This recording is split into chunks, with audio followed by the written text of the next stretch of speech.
Defence corridor के कार्यक्रम को द्रुत गति से आगे बढ़ाने का कार्य किया है। लखनऊ के समग्र विकास को लेकर के स्टेट कैपिटल रीजन के तर्ज पर लखनऊ का विकास हो, उस प्रकार की सुविधाएं मिले, उनका जो मार्गदर्शन था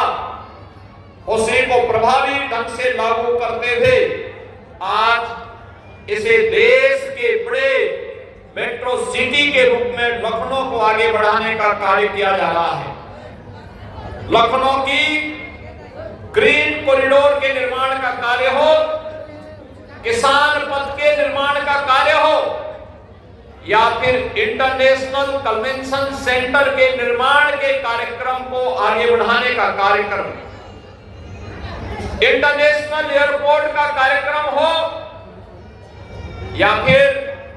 लखनऊ की बेहतरीन कनेक्टिविटी को जोड़ने के लिए यमुना एक्सप्रेसवे को पूर्वांचल एक्सप्रेसवे के साथ जोड़ते हुए लखनऊ को उसका जंक्शन बनाना, ये सभी कार्य तेजी के साथ आगे बढ़ रहे हैं। बहनों और भाइयों,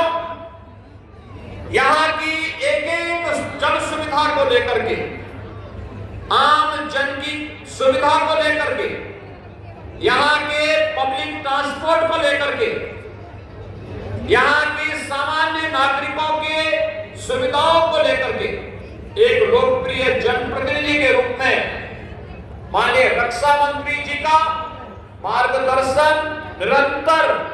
प्राप्त होता है। आज उसी का परिणाम है कि लखनऊ सरदेव अटल जी की भावनाओं के अनुरूप अब एक बड़े महानगर के साथ साथ उत्तर प्रदेश का तो सबसे बड़ा महानगर आज के दिन पर लखनऊ है ही, लेकिन अत्याधुनिक सुविधाओं से युक्त महानगर भी हो रहा है। अब यहाँ पे न केवल एरो सिटी के लिए बल्कि एक रिहाई सिटी के रूप में भी लखनऊ को आगे बढ़ाने का कार्य डबल इंजन की भारतीय जनता पार्टी की सरकार कर रही है। प्रयागराज में महाकुंभ का आयोजन जहां हो रहा है, उस महाकुंभ के आयोजन स्थल पर भी आदरणीय प्रधानमंत्री जी की प्रेरणा से जो कुंभ स्थल है,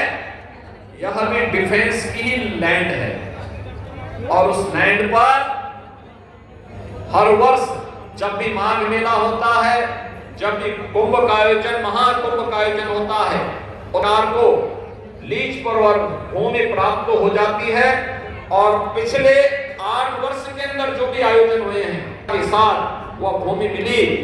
और अब तो पहली बार यह भी देखने को मिला कि अक्षय वट के दर्शन भी वहां पे श्रद्धालु कर रहा है, पातालपुरी के दर्शन कर रहा है, सरस्वती कूप के दर्शन कर रहा है। एक नए कॉरिडोर के रूप में सभी विकसित हो गए हैं। याद करिए, स्वतंत्र भारत में 1947 से लेके 2019 तक